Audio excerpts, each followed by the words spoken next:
And News Channel 3 continues our investigation of a war between the Church of Scientology and a group of protesters. Tonight, a look at the church's confidential security protections. It's a story you'll only see right here on News Channel 3. Now, from the desert's news leader, KESQ News Channel 3 HD at 11. Hello, I'm John White. And I'm Tamara DeMonte. All this month, News Channel 3 has investigated the war between the Church of Scientology and a group of activists known as Anonymous. In our last investigative segment, a former church manager shared his claims of physical abuse and terrible working conditions inside the church's headquarters in Hemet. Tonight, News Channel 3's Nathan Baca reports on the church's confidential security protections. What is life like inside Hemet's in-base headquarters for the hundreds of Scientologists who live and work here? Former members out in the open and members who are still inside the church but whose identities we are keeping confidential tell News Channel 3 these inside details. Up until the late 90s, every member inside got 5 cards. There's a pay card, a birthing or housing card, a chow card, a social card, and a bonus card. If the production statistics for a worker or their team go down, then management can take 1 or 2 cards away. If somebody lost their chow card, they'd have to make do on rice and beans. If somebody lost their birthing card, they'd be kicked out of their apartment. And if somebody lost their pay card, that meant that they got no money. The card system was dropped some years back, but the system of privileges and punishments remain. Workers typically get $50 a week in cash on Fridays.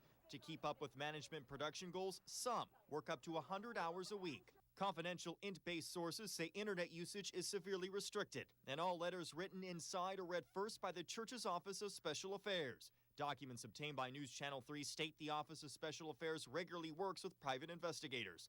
Workers produce e-meters used by the church, promotional videos, and books.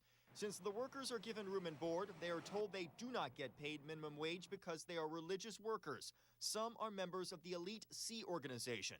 These administrative and intelligence workers sign contracts lasting 1 billion years. When it comes to security, these spiked fences called ultra barrier are no secret.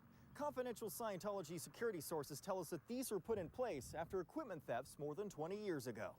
And now it's no secret there's a camouflage observation post in the hills above. Our cameras spotted it. But when it comes to weapons, this place is loaded.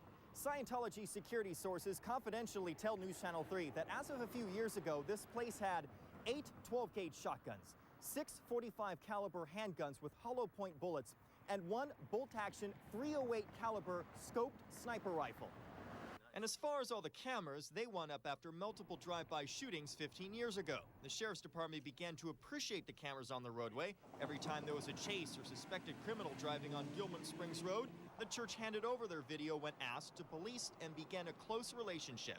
There is actually a 3-way war going on here. There is a group of protesters that regularly gather outside these gates. There is a group of Scientologists who left this place, but who still believe in the religion away from the reach of church administration. And those who remain here do so because they believe they are saving the world. But the question that some are now asking is at what cost? Nathan Baca, News Channel 3 HD, Hemet. And tomorrow night, only on News Channel 3 at 11, another former Scientologist speaks out about her years inside the church, where she held against her will in a Scientology labor camp for 3 years. Her startling account coming up tomorrow night on News Channel 3 at 11.